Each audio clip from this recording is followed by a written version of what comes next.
waaw salaamaaleykum mbokk yi ñu ngi leen di nuyu kenn ku ci nekk ci turam ak santam di nuyu suñu mbokk artistes comédiens yi fi teew di nuyu suñu xarit yeeg am di jàmb yi ñu séqal culture bi fii ci Géejawaay mais di nuyu yéen journalistes yi fi teew ndaje bi nag li waral ñu woote ko mooy ñëpp xam nañ ne président de la république dafa octroyer 3 milliards ñi nga xamante ni dañoo nekk ci art ak culture ci 3 milliards yooyu sous secteur u théâtre recevoir ci 182 millions ci 182 millions yi mu am ñetti pàcc yoo xam ne dañ ko séddale muy Arcos national mu am ci 60 millions ITS du comité de relance du théâtre Sénégal am ci 95 millions les non alignés am 25 millions ñun nag depuis le 18 juin Pape Faye président Arcos national recevoir na chèque bu 60 millions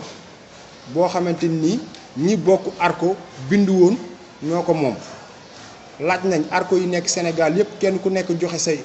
liste membre ak seen numéro téléphone ñu yóbbu ko bi ñu jotee xaalis ba léegi ba dugal ko ci groupe bi wane na ni xaalis bi ñëw na chèque bi ñëw na ba tey dañoo noppi kenn déggatu leen amul benn information boo xam ne wàcce nañ ko mu jëm ci xaalis boobu te ci document yi nga xamante ni ñoom dañ koo boole ak chèque bi dugal ko ci biir bureau bi dafa am yoo xamante ni da cee nekk yoo xam ne jaaduwul bi ci njëkk mooy document bi biñ ñu jox en-tête bi en-tête u ministère de la culture moo ci nekk mais signature bi nekk ci suuf ak cachet bi cachet Arcos la ñun nag mënuñu comprendre ñaari institution yu bokkul kii def en-tête kii def signature te boo xoolee ci document bi nga xam ne envoyé nañ ko da ngay gis ne dafa am benn cachet boo xam ne daf ci nekkoon dañ koo dindi cachet boobu cachet lan la ak lan la undu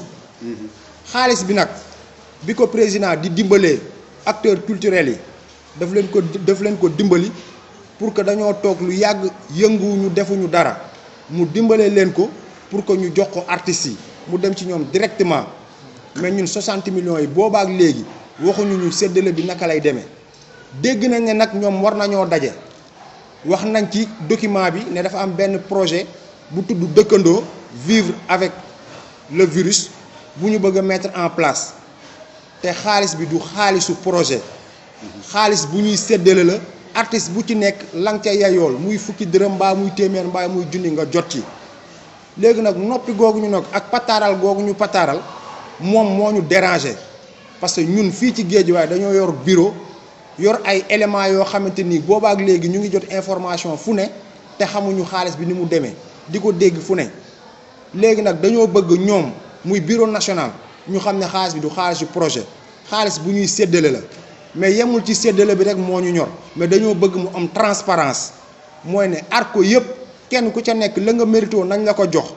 nit ñu tolloowuñu waaye nañ ñu wax aussi tamit distribution bi naka lay demee ak kenn ku ci nekk lan moo tax nga am somme bi keneen ki am beneen somme bi yooyu yëpp dafa war a leer ni ñu bindee chèque bi dugal ko Arcos national jël chèque bi publier ko boole ko document noonu la ñu bëggee distribution bi aussi tamit mu def ko ba ñëpp jot ci ñëpp xam kenn ku ci nekk lan la am loolu moo waraloon ñu woote di wax ne beneen bi topp mooy Arcos national dañoo bëgg ñoom ñu tekki seen ndombal tànk bureau bi yëpp ndax ils sont incompétents ndax mënuñu yor structure bu toll noonu am ay këyit am lépp ñu génne subvention bu toll noonu ñoom Arcos ñu teel a daw bañ ne salaamaaleykum ñu dem ñu jox leen benn chèque bu 60 millions suñu yeneen naataangoo yi nga xamante ni dañ leen di encourager muy waa ITS muy comité de relance ci dynamisme bi ñu am patriotisme bi ñu am ak ngëm-ngëm bi ñu am moo leen may ñu mën a am 95 millions te ñun ñëpp ay artistes lañ kon nag loolu moo tax ñu woote xamal waa bureau national ñun bureau Arcos bu Géejawaay ak artistes comédiens yi bokk Arcos Géejawaay ñu ngi déplorer mutisme boobu am ci ñoom tekkaaral ak noppi googu ñu am dañoo bëgg xaalis bi ñu séddale ko jox ko ñi ko moom te bañ koo téedu pour ay projet suñu amee projet yu ñu bëgg a lijjanti nañu wuti ay fonds ndax Arcos national rôle am moo waroon nekk mission première am mu dem chercher ay partenaires chercher ay bailleurs yu accompagner cellules départementaux yi mais fii ARCO bu ci nekk la ngay organiser la ngay def ci say propre moyen nga koy def ARCO national amaluñu ñu njariñ ba pare seen mandat dafa jeex bu yàgg ndax ñun ñuy toog fii di wax di bureau bi ñun ARCO national moo ñu installé woon te ñun suñu mandat jeex na ndem ñoom ñi ñu installé woon te ñu yem même mandat ñun ak ñun ñoo jeexal ba waroon a dem assemblée ba nekkoon ci ba defoon suñuy PV defoon suñu compte rendu yeeg yëpp far kii bi ñëw Covid bi ñëw ba ñu bàyyi ko sàkkantuma ak ñoom dañoo bëgg su liy jeexee ci jàmm ak salaam na ARCO yi nekk Sénégal yëpp def seen assemblée générale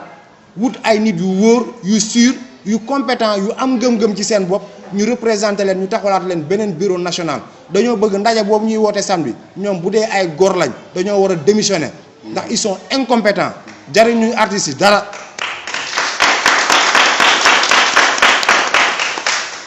looloo waraloon ndaje bi ñu woo leen pour wax leen suñu désarroi maanaam métit ak mbetteel bi ñu am suñu njiit yi ndax ay nit boo leen jiitee da nga leen war a taxaw dafa war am communication dafa war am information mais dugal chèque bu 60 millions le 18 ba léegi ñu ni chèque bi jotaguñ ko ñun loolu la ñu wax dañ ne ñu chèque bi depuis le 18 lañ jot ci chèque bi trésor ñëpp xam nañ ne xaalis bi déjà fond bu taxaw la kon xaalis ba moo ngi ci seeni loxo bu ñu wax jotaguñu ko ñun duñu ay xale duñu ay dof léegi nag tekkaaral bi ak noppi bi moo jeex suñu defee lu ñu war a def dañ leen di dénoncer bu ñu defee lu baax dañ leen di féliciter mais dañ fay deful lu jar félicitation ndaxte depuis 5 ans mu ngi fi amul lenn lu ARCO national jariñ ARCO yi amul lépp lu ARCO cellule départementale yi def ñoom ñoo koy def ci seen kattan ak seen dooley bopp loolu nag dafa war a jeex soo mënul da ngay bàyyi ñeneen ñi mën jéem kon seen mandat jeex nañ tekki seen ndombal tànk bàyyi ndax mënuñu suñu mënoon seeni nawle duñu am yenn somme yi ñoom ñuy am yenn somme yi ndax yàkkamti ak tiit moo leen ko yóbbee léegi nag dafa doy ñun dootuñu seetaan bi dafa ëpp ñun bàyyi nañ seetaan suñu waree dénoncer dañuy dénoncer suñu waree applaudir dañuy applaudir nekkuñu fi di topp ma Samba wala ñuy topp ma Demba ñun dëgg la ñu àndal jub lañ àndal lu leer lañ bëgg transparence la ñuy demander ci fond bi nii bi président alloué ñu jox ko artiste comédien na ci ñëpp jot seen wàll buñ ko téyee di ko projet bu ñu bëggee projet nañ wuti ay moyens ak ay fonds yu ñu ko defee wasalaam jërë ngeen jëf.